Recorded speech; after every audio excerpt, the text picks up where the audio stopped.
কালা খাবারটা খায় নিয়ে মা।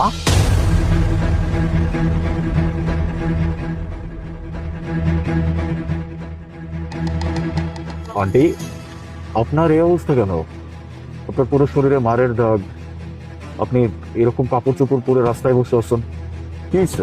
আমি পড়ে গেছিলাম বাবা, পড়ে যেয়ে দাগ হইছে। আন্টি, আমি তো কোনো ছোট মানুষ না। একটা মানুষ যখন পড়ে যায় তখন তার শরীরে এমন মারের মতো দাগ হয়। আপনি আমাকে বলতে পারেন, আপনি যদি আমাকে বলেন আপনার মনটাও হালকা হয়ে যাবে।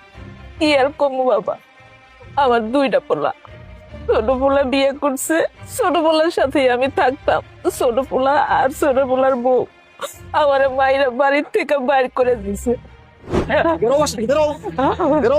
তোমাকে আর আমি এই বাসাতে রাখতে পারবো না। তোমার জন্য আমার ওয়াইফের সাথে প্রত্যেকটা দিন ঝগড়া হয়। আমি যা কামাই করি সবকিছু তোমার পেছনে নষ্ট হইতেছে। তুমি বেরো বাসা থেকে। কই যাবো বাজান? তুমি কই যাবা না যাবা এটাকে আমি ডিসাইড করবো? তোমার ইচ্ছা, তুমি রাস্তায় থাকবা, যাও। বাজান, তুই ছাড়া তো আমার কেউ নাই। আমি কার কাছে যাবো, কই যাবো, কোথায় থাকবো? আমার এনে রাখ বাজান। তোমার কোনো কথা শুনলে না।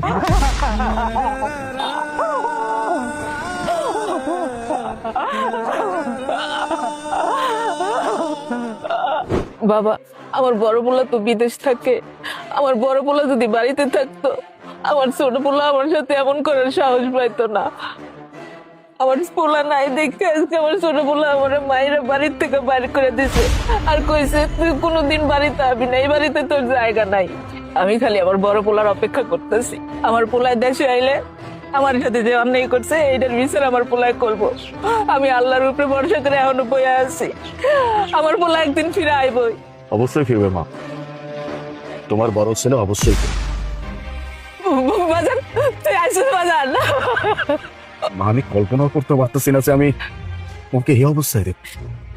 আমি যতবার আপনাদের জিজ্ঞেস করছি মা কোথায়, ও শুধু আমাকে একটা কথাই বলছে, তুমি নাকি কোন মাজারে গেছো তোমার কোন মানত রক্ষা করার জন্য। আমার মন সায় দিচ্ছিল না। তো আমি যে তোমাকে এরকম একটা অবস্থায় দেখবো আমি চিন্তাও করতে পারি নাই মা। আমার মায়ের সাথে এত বড় একটা অন্যায় করছে আর আমি ওদেরকে ছেড়ে দিব? কখন হয়ে যাবো? তুমি ওঠো।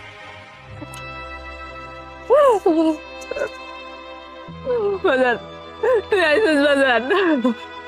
না, তুমি চিন্তা করো না, তোমার বড় ছেলে চলে আসছে। যত অন্যায় হয়েছে, যত অবিচার হয়েছে, সবকিছুর বিচার একদম চিন্তা করছে। চলো আসছে।